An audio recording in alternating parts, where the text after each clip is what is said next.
नमस्कार, लोकसभा टीवी में आपका स्वागत है। मैं हूं प्रतिबिंब शर्मा और आप देख रहे हैं संवाद। और संवाद में हमारे साथ आज मौजूद होंगे बी आर चोपड़ा की महाभारत के शकुनी मामा यानी कि गूफी पेंटल साहब। गूफी पेंटल साहब, आपका बहुत बहुत स्वागत है। नमस्कार मेरे सारे चाहने वाले दोस्तों, प्यारे भांजे भांजियों, एवरीवन। जब आप ऐसे बोलते हैं ना कि सिरहन सी उठ जाती है हर एक के शरीर में जब इस तरीके का संवाद अदायगी होती है।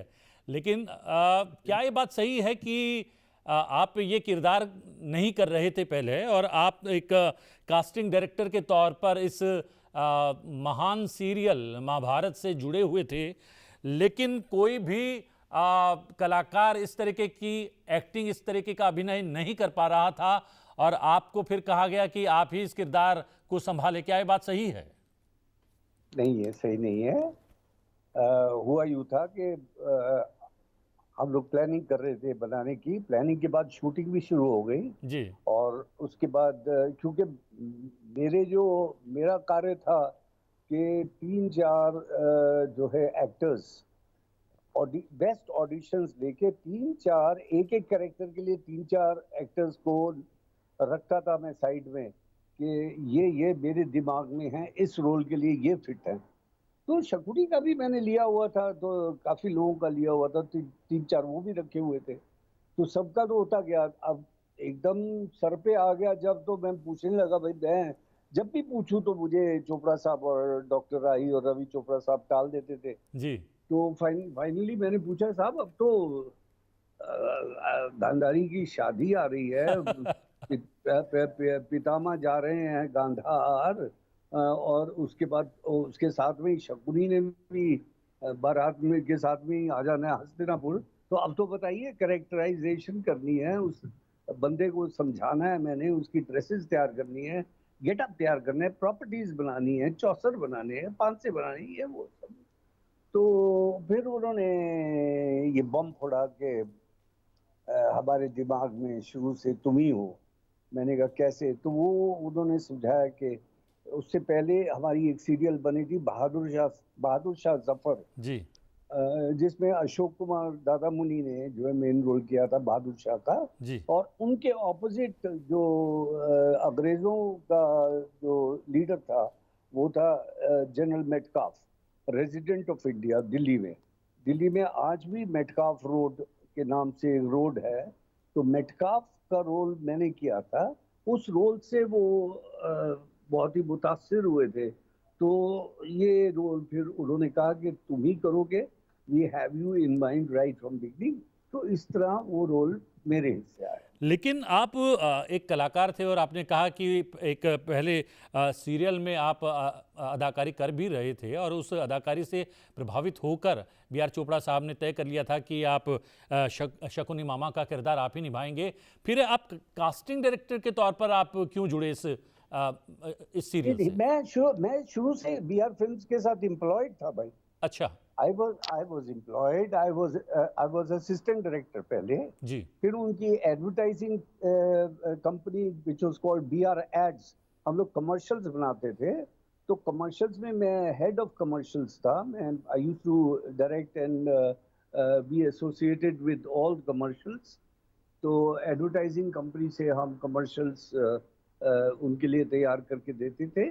और उस जमाने का, जैसे हमारे BR एड्स का सबसे फेमस जो कमर्शियल था वो लक्स टॉयलेट सोप, जितनी हीरोइंस थी सबको यानी हमने यूज किया था लक्स टॉयलेट जी। सोप पे। तो तो ये करते करते साथ में मैं कास्टिंग डायरेक्शन भी करता था। मैं कुछ रोल्स भी कर देता था। इन हाउस एक्टर तो था ही मैं। तो in house actor, associate director और ये सब, और प्रोडक्शन डिजाइनर, ये मैं था। तो ये मैं कोई जबरदस्ती रोल मतलब हड़पना नहीं चाहता था।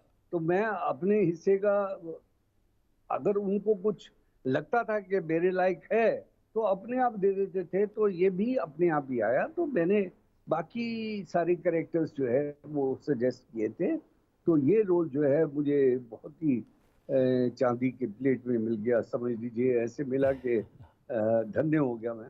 जी, लेकिन ये आपने बताया कि चोपड़ा साहब की पहली और आखिरी पसंद शकुनी मामा के किरदार के लिए आप ही थे, लेकिन आपकी भी कोई पसंद का किरदार था जिसे आप निभाना चाहते थे, या आपके ज़हन में भी इसी किरदार को निभाने की बात समाई हुई थी?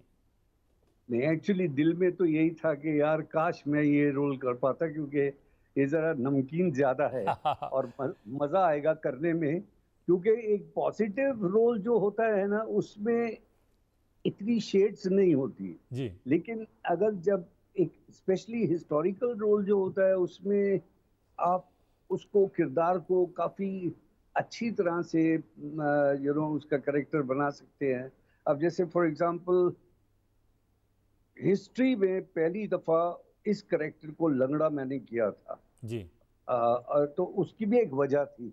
मैं बचपन में नैनीताल की तराई में एक हमारा अभी तो टाउन बन गया है, पहले गाँव था बाज़पुर, अगर आपने नाम सुना होगा। जी, बाज़पुर, काशीपुर, रामपुर, वो सब एरिया। तो जो नैनीताल तराई में आते, वहाँ मेरे ग्रैंडफ़ादर जो है, उनकी ज़मीनें थी। तो हम छुट्टियों में अपने ग्रैंडफ़ादर के पास जब जाते थे, तो बचपन में उनसे बहुत से सवाल करते रहते थे कि भई अच्छा आदमी, बुरा आदमी, ये वो। तो वो समझाते थे, because he was a scholar. बहुत बड़े मतलब जी, पर्शियन, इंग्लिश एंड हिस्ट्री के वो यानी बहुत बड़े उस्ताद उस ज़माने में थे। He was double MA of his time, आप सोचिए। जी, तो उनसे पूछ रहा था मैं कि अच्छे आदमी में बुरे आदमी में क्या अंतर है, तो वो बताते थे कि अच्छा आदमी इज लाइक मैं उस वक्त सिर्फ शायद चौथी पांचवी में था। तो मेरी उम्र में आके वो मुझे समझाते थे कि अच्छा आदमी is like a good magnet, बुरा आदमी is like a bad magnet, it it repels, but good magnet attracts. तो आप भी एक अच्छे आदमी बनिए, आप बैड मैग्नेट मत बनिए, गुड मैग्नेट बनिए। तो इस तरह लोग आपको पसंद करेंगे, आपकी पर्सनैलिटी से वो इत्तेफाक रखेंगे, they will love you and they will be near you. तो मैंने पूछा था पिताजी, ये बताइए कि अच्छे बुरे आदमी में कुछ फिजिकली भी ऐसे दिखावा होता है? तो बोलते देखो गॉड इज ग्रेट। जी, देखिए ये उस वक्त की धारणा थी। जी, अभी की धारणा हम उसको अलग तरह से मानते हैं कि स्पेशल होता है जो आदमी। लेकिन उस वक्त धारणा जो थी, वो मैं बचपन में जो सुनी थी, मैं बताता हूँ कि उन्होंने कहा कि बुरा आदमी जो श्रूड होता है, बहुत श्रूड होता है, दिमाग बहुत होता है और चालाक होता है, वो चालाकी से दुनिया को जो है जेब में रख लेता है। लेकिन उसके भगवान कोई ना कोई डिफेक्ट देता है, गर्दन छोटी होगी, काना होगा, टुडला होगा, लंगड़ा होगा।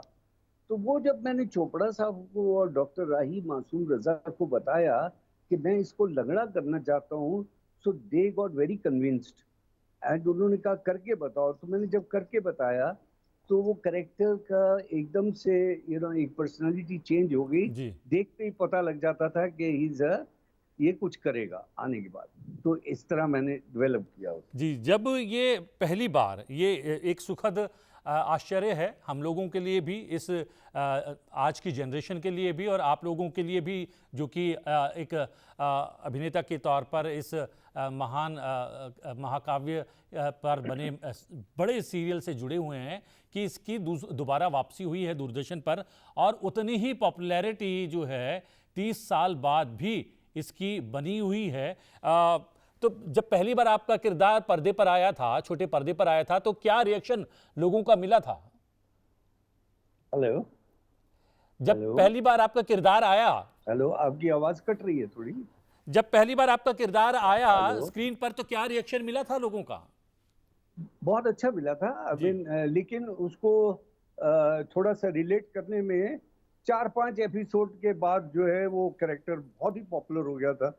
स्पेशली जो मुकेश खन्ना भीष्म पितामह और मेरा कैरेक्टर जो है वो 3-4 एपिसोड के बाद बहुत जबरदस्त पॉपुलर जी, होता गया, और उसकी बुनियाद अच्छी स्ट्रांग पड़ गई थी। एंड देन फिर उसके बाद हिस्ट्री है, people ये- liked it, and also they were well written। एक बिल्कुल ऑथर बैक्ड रोल की तरह हो गए थे ये आप क्या ये बात सही है कि रामायण सीरियल से पहले आने वाला था महाभारत? तो तब भी क्या आप यही किरदार कर रहे थे? क्योंकि पता लगा है कि जब पहले जो है इसका खाका तैयार हुआ था इस सीरियल का, महाभारत का, तब मुकेश खन्ना कुछ और किरदार कर रहे थे, नीतीश भारद्वाज कृष्ण नहीं करना चाह नहीं रहे नहीं थे, नहीं कृष्ण का नहीं किरदार। नहीं वो सब जो भी है, जी लेकिन पहले नहीं आने वाला था। चोपड़ा साहब वाज वेरी इंसिस्टेंट कि हमको प्रिपरेशन के लिए, प्री प्रोडक्शन के लिए हमको वक्त चाहिए।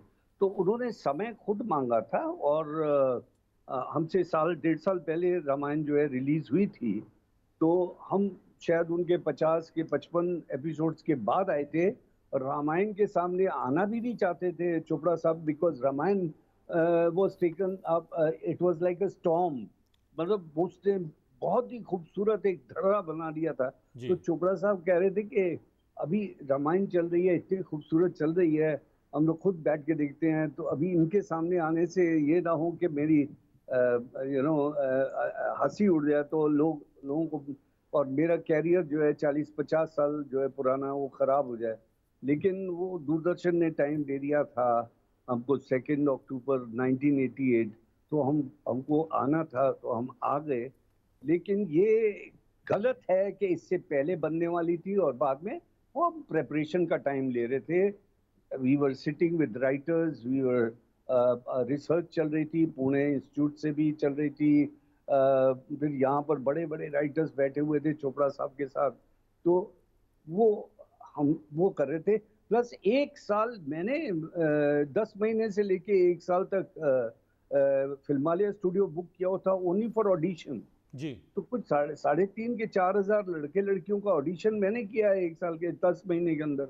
अच्छा तो आप, हाँ, तो ऐसा कुछ नहीं है। ठीक है, किरदार चेंज हुए। जैसे ये पहले द्रोणाचार्य कर रहे थे मुकेश खन्ना, और जो भीष्म पितामह कर रहे थे वो बुनियाद से निकल नहीं पाए, विजेंद्र घाट के जी वो थे। तो विजेंद्र घाट के जब नहीं निकल पाए, तो दूसरी चॉइस बेस्ट थी उसी के ढील डॉल वाले और अच्छे आर्टिस्ट मेरे दोस्त थे, मुकेश खन्ना। जी अब जैसे ये कृष्ण भगवान जो नितेश जी हैं, इनको हमने विदुर का पहले फाइनल कर लिया था। जी लेकिन उसके बाद हमने एक शॉर्ट फिल्म इनके साथ की थी, एक एड फिल्म। तो उससे हम इतना प्रभावित हुए कि उसके बाद हमने इनको फिर से टेस्ट किया एज ए कृष्णा। एंड जो ओरिजिनल थे उनको साइड पे रख के इनको फिर आगे कर लिया। इसी तरह गोविंदा को हमने चांस दिया, गोविंदा अभिमन्यु कर रहे थे, और वो उनको उस वक्त दूसरी फिल्म मिल गई, तो वो अपने फिल्म में बिजी हो गए। इसी तरह पहले द्रौपदी जूही चावला थी, तो जूही चावला जी को वो पहली कौन सी फिल्म थी उनकी, वो मिल गई आमिर खान के साथ, कयामत तो से वो कयामत चली। तक। जी कयामत से QSQT, जी तो वो मिल गई, तो वो वहां चली गई। तो इस तरह मतलब अदल बदल हुए हैं कैरेक्टर्स के, तो ये जिंदगी है। लेकिन आप। लेकिन ऑल फॉर गुड। जी कहते हैं ना, स्टार चोपड़ा साहब कहते थे कि एक जगह पे एक टाइम पे एक जैसे लोग बहुत मुश्किल से मिलते हैं, और जब वो मिल जाएं और सबके स्टार्स एक जैसे हों, लकी हों, तो चीज चल जाती है।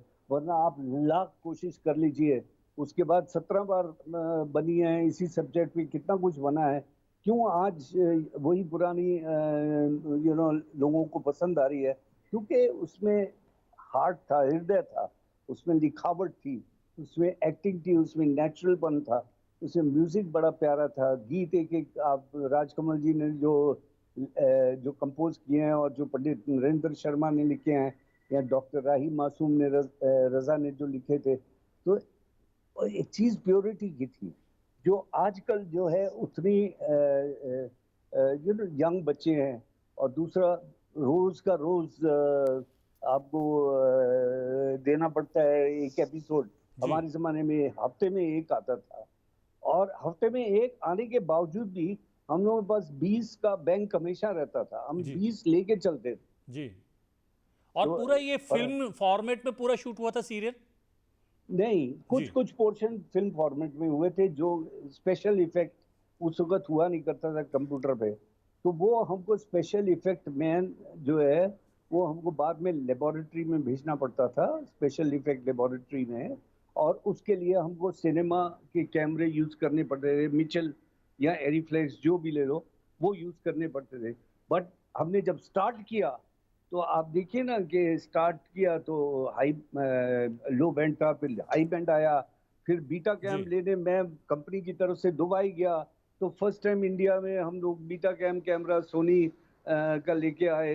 तो यानी वो तब तक हम आधी के करीब महाभारत बन चुकी थी, अच्छा तब तक एडवांस नहीं था।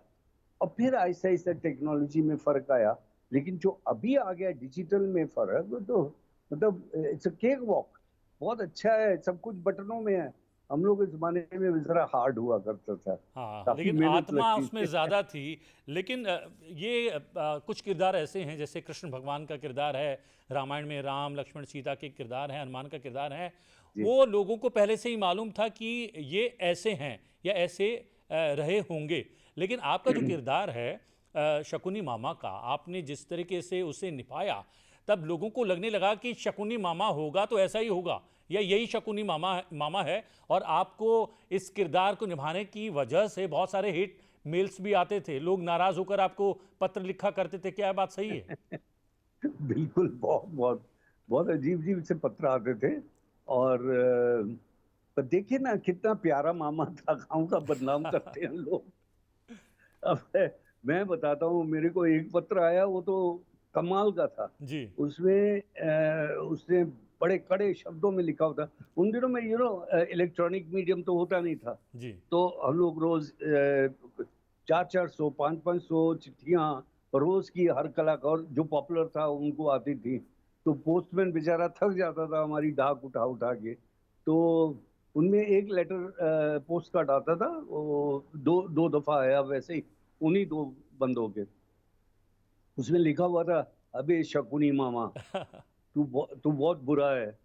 तूने कभी अच्छी बात नहीं की। अपने भांजे को हमेशा गलत शिक्षा देता रहा, और पांडवों को भी तू गलत रास्ते पे लगाता रहा, उनकी निंदा करता रहा। और तूने मतलब दुर्योधन को तो बिल्कुल उल्टे पाथ पढ़ाए। यहाँ तक कि तूने जो है वस्त्र हरण भी करवा दिया, चीरहरण। अबे यहाँ तक कि तूने अब वॉर भी करा दिया है, युद्ध करा दिया, महायुद्ध। तो तूने हमारे कृष्ण भगवान की भी नहीं मानी।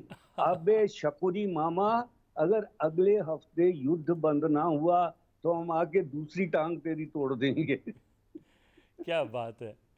ये तो तो ऐसे आपके लिए बहुत से बड़े कॉम्प्लीमेंट्स थे। वो बहुत तूने कठोर शब्दों का इस्तेमाल उन्होंने अपने पत्र में किया, लेकिन एक कलाकार के तौर पर तो एक तरीके से तो आपकी बहुत बड़ी तारीफ थी कि आपने उस ये मेरी किरदार जीत, को हाँ जीवंत यही बना मेरी दिया। जीत थी, हाँ ये जी जीत थी, हाँ। जी। लेकिन तो अगर ऐसे ऐसे अगर आप जी। अपने किरदार की बात करें, वो ग्रे कैरेक्टर नहीं था, बिल्कुल नेगेटिव कैरेक्टर था। क्या उस नेगेटिव कैरेक्टर में से भी आपको लगता है कुछ नहीं, पॉजिटिव निकल कर मैं कहता हूँ बिल्कुल ग्रे था। वो ना पूरा वाइट था ना पूरा ब्लैक था। अब अच्छा ये बताइए, उसने क्या बुरा सोचा? अगर उसकी बहन की शादी, कोई भी भाई हो, उसकी बहन की शादी आप एक नेत्रहीन के साथ कर दीजिए और उसके बाद पूरी उम्र उसको पट्टी बांध के रखा जाए, तो क्या ये इंसाफ है? किस किस जगह का इंसाफ है? एक डॉक्टर राही ने, मैं एक डायलॉग आपको सुनाता हूँ जो इसकी तड़पन थी शकुनी की, लेकिन सुनाऊं? उसी उसी अंदाज में सुनाइएगा सर। हाँ, उसी अंदाज जी से। कि भांजे, तुम जानना चाहते हो कि मेरा स्वभाव ऐसा क्यों है? कि उन दिनों की बात है जब हम गांधार में रहा करते थे, मैं, मेरी बहन, मेरे पिताश्री, गांधार नरेश। जीवन बहुत संतुष्ट था कि इतने में तुम्हारे पिता में आए, गंगा पुत्र भीष्म वहां आए, और उन्होंने मेरी प्रिय बहन गांधारी का हाथ नेत्रहीन महाराज धृतराष्ट्र के लिए मांगा। तो मैं गुस्से से भड़क उठा। और मेरे मुंह से चीख निकली, नहीं गंगा पुत्र नहीं, ये आपने क्या कह दिया? अरे मेरी प्रिय बहन गांधारी का हाथ उस नेत्रहीन धृतराष्ट्र के लिए ही आपको क्यों सूझा? महाराज पांडु के लिए क्यों नहीं सूझा? अरे मेरी बहन की जिंदगी में उसका चंद्रमा उदय हुआ तो क्या और ना हुआ तो क्या, उसका जीवन तो सदैव अंधकार में ही रहेगा ना। ये कहकर आपने न केवल मेरा अपितु गांधार का अपमान किया है गंगा पुत्र, जिसके लिए मैं तुम्हें कभी क्षमा नहीं करूंगा, कभी क्षमा नहीं करूंगा। मैं मैं जब जब अपनी मैं जब जब राजभवन जाऊंगा और अपनी कमल नयनी बहन को देखूंगा तो मेरे नखों से अपना हृदय खरोंचने लगूंगा। मैं प्रतिशोध की अग्नि में जलने लगूंगा और उसी प्रतिशोध की अग्नि में मैं तुम्हारे हस्तिनापुर को जलाकर राख कर दूंगा, सर्वनाश कर दूंगा, सर्वनाश कर दूंगा।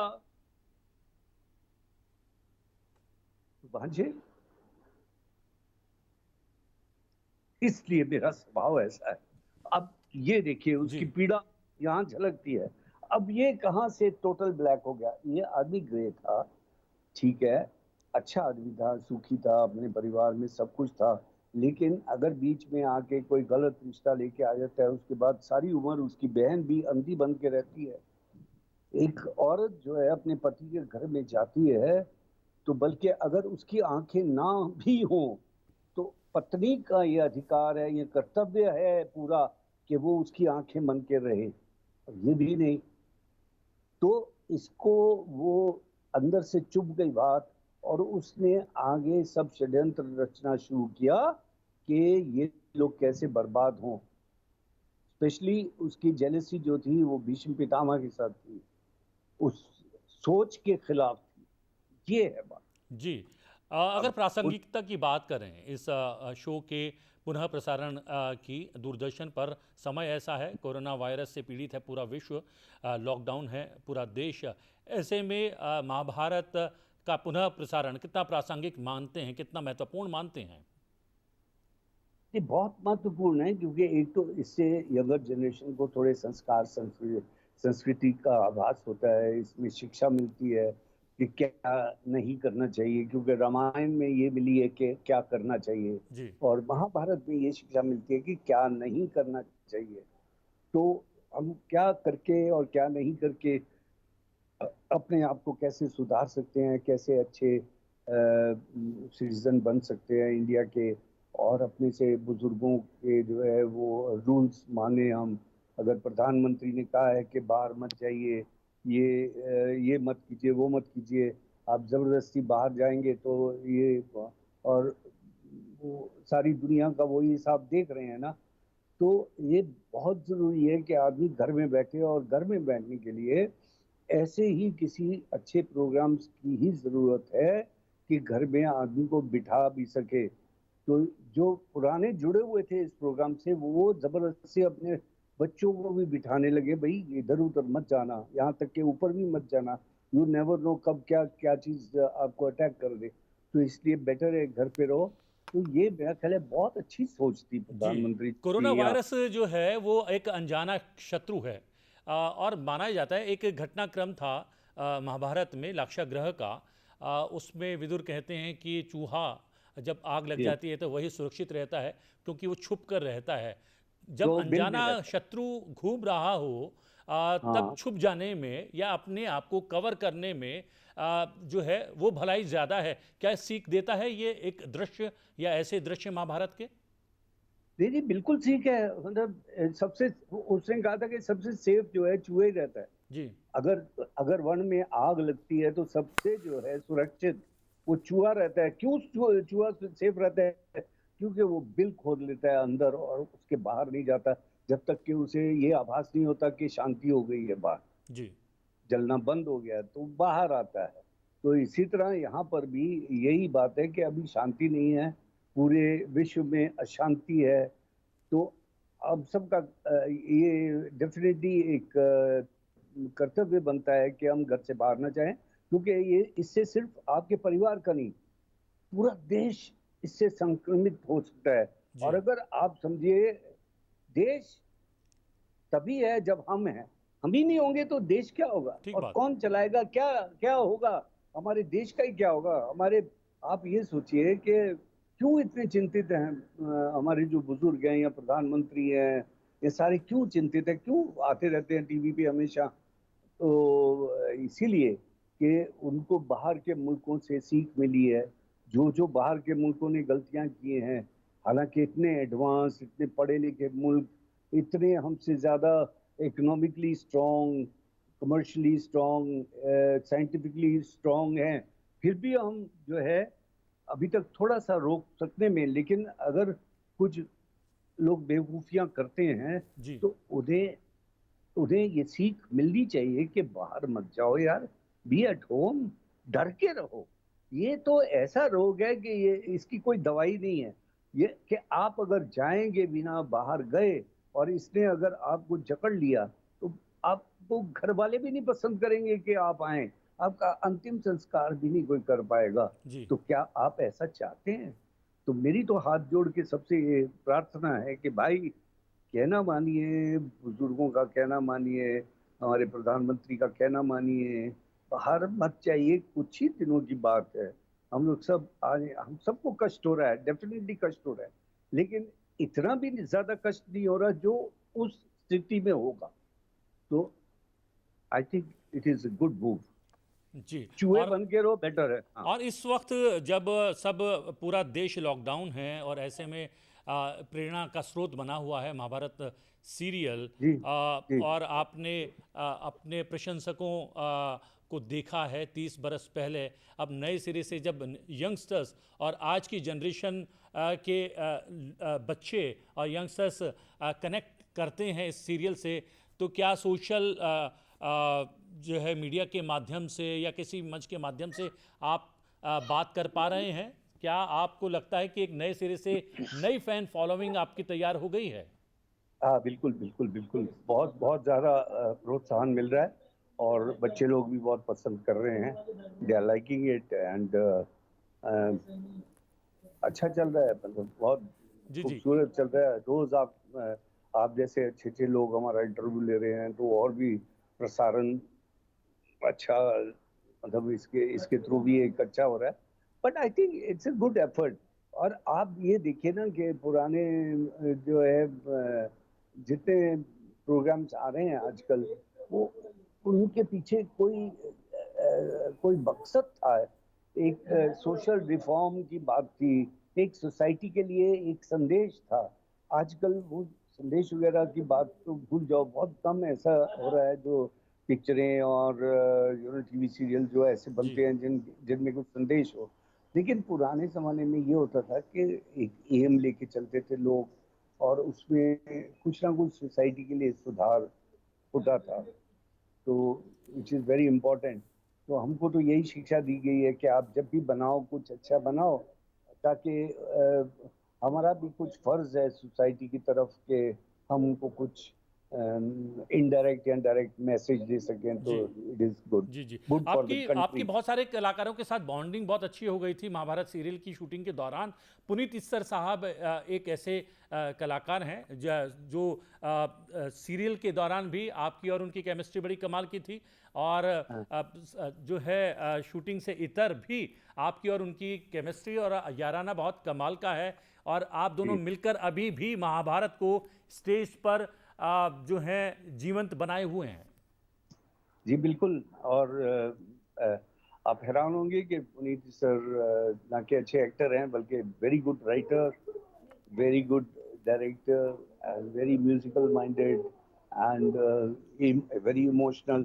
वो लगते नहीं हैं लेकिन इमोशनल बहुत है, जबरदस्त। जी, तो हम लोग कई बार सीन करते करते बहुत इमोशनल भी हो जाते हैं आपस में। तो एक बहुत अच्छे यानी नेचर के इंसान। जी, जी।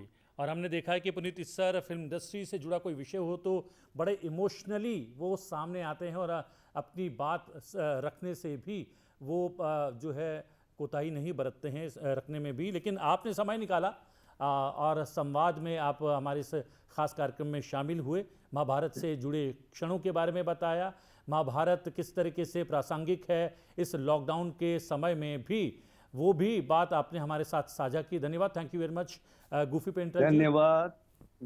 मैं सबको बहुत शुभकामनाएं देता हूं और भगवान करे कि ये जल्दी से रोग खत्म हो हमारे हिंदुस्तान से और फिर से हम एकदम जवानों की तरह फिर से अटैक करते हैं अपनी जिंदगियों के ऊपर और अच्छी तरह से चलें।